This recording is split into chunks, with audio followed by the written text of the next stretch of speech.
Hi, ladies. So this video is a call to action for women in the trades. So I am specifically attempting to reach out to the women in the trades. This video is going to be posted to women in the trades groups. I have a call to action. What I would like is feedback. I want women to give me their opinions and thoughts and what it is that you want these men who we work with, who are in industry with us, to hear. I am writing a book. I have been working on it for 3 years. I got like 600 pages of shit.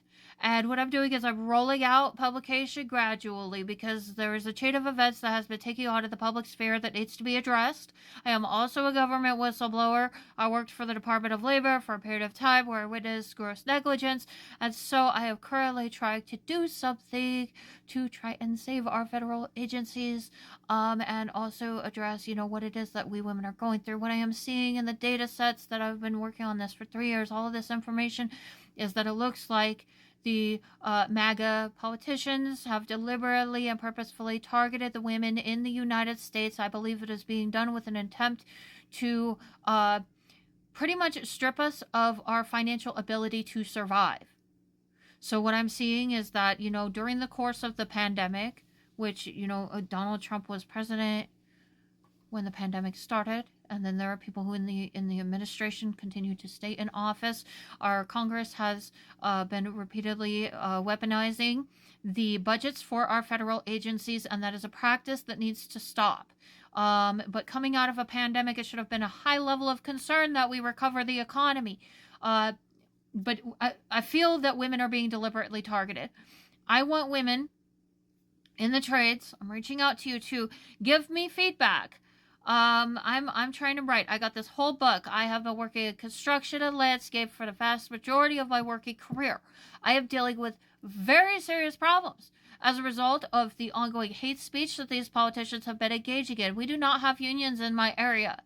So, for the last 3 years of my life, I've been pretty much locked in a freaking room. I have filed EEOC cases. They've been ignored. I've filed cases with the Department of Labor. They've been ignored.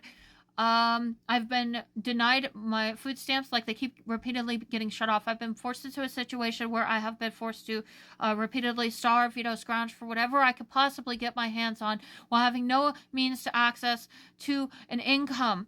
I have not been able to claim unemployment. There is fraudulent activity happening on my unemployment account. I believe the money likely went transferred into one of these politicians' bank accounts.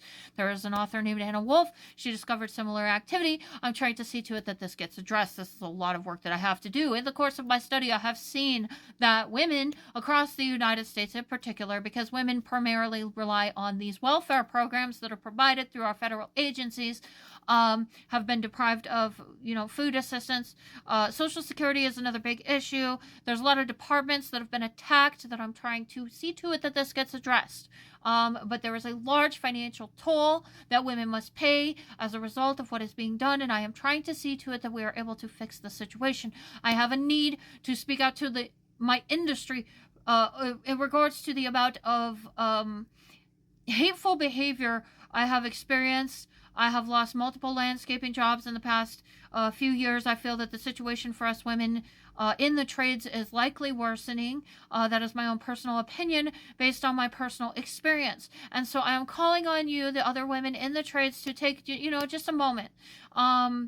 So I have summarized the chain of events. I also had to report a company to the SEC that was engaging in mass-scale fraud. It was an international fraud investigation that the United States has failed to address. What I am finding in my research is that when people are filing legal cases through the Department of Labor, the EEOC, the Securities and Exchange Commission, and most likely additional federal agencies which enforce the law, over the course of the past 4 years, these cases have not been getting investigated. They're being blatantly ignored.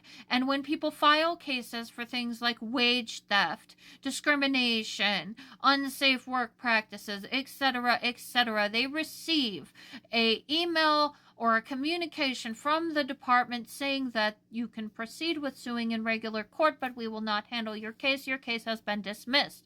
That means, in my opinion, that justice is being denied. These agencies have their own court systems. They have a responsibility to uphold the law.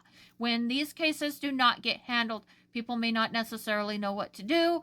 It takes a lot more time and resources to try and see to it that we are able to hold these employers accountable, resulting in a worsening situation for people in the workforce across the United States. I am here trying to see to it that this does not happen anymore, that this gets resolved, and that the United States federal government is held accountable for its civil rights violations that took place over the course of the pandemic, deliberately targeting women in an attempt to engage in financial crimes through our federal agencies. So, I have been forced to suffer a lot. I have like 7 fucking court cases that have been ignored.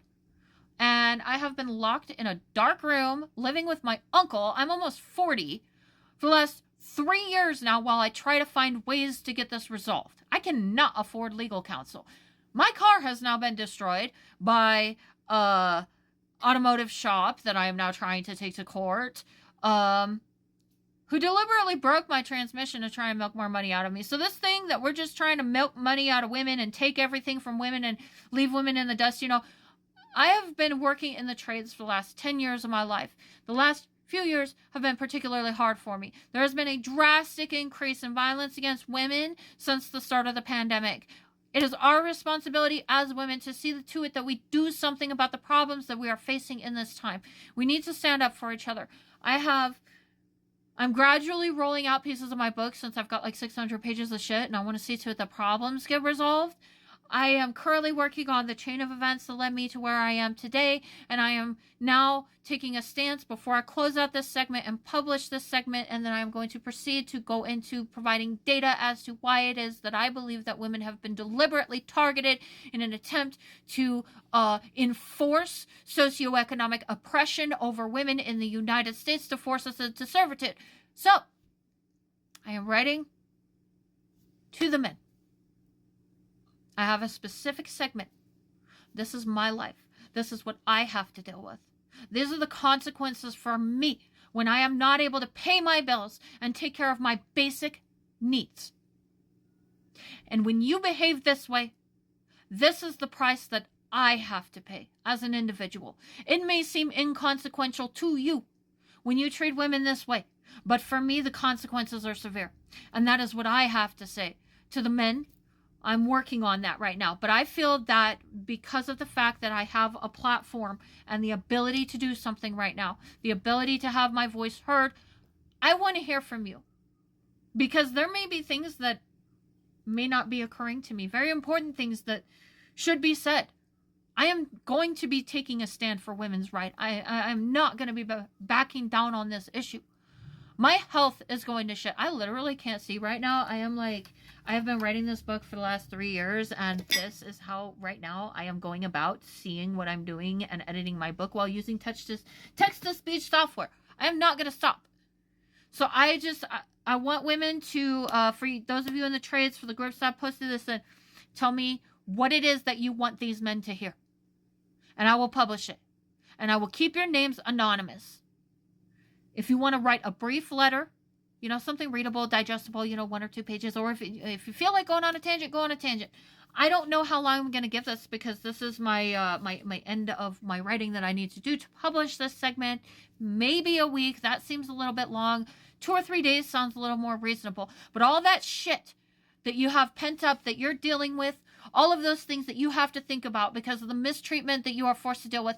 Now that we have politicians targeting women, trying to strip us of our rights and get rid of DEI and all of that, there are very serious consequences that we have to face as a result of that. We need to take a stand. And so I want women's voices in the United States to be heard, especially on this matter. We are the big burly women that can beat a motherfucker's ass. We need to stand on the front lines and say something about all of this that is being done. So I'm going to add my email in the description of this video and probably also along with my posting of this video. And I'll give it a couple days. We'll see what comes in. And I will publish this stuff anonymously as part of this writing because I want it to be part of the conversation because believe me, I'm probably going to be going to court. Like I'm gunning for Supreme Court right now. So let's amplify. I want to amplify voices. And I want you guys to be heard. Say what needs to be said. Now is your time.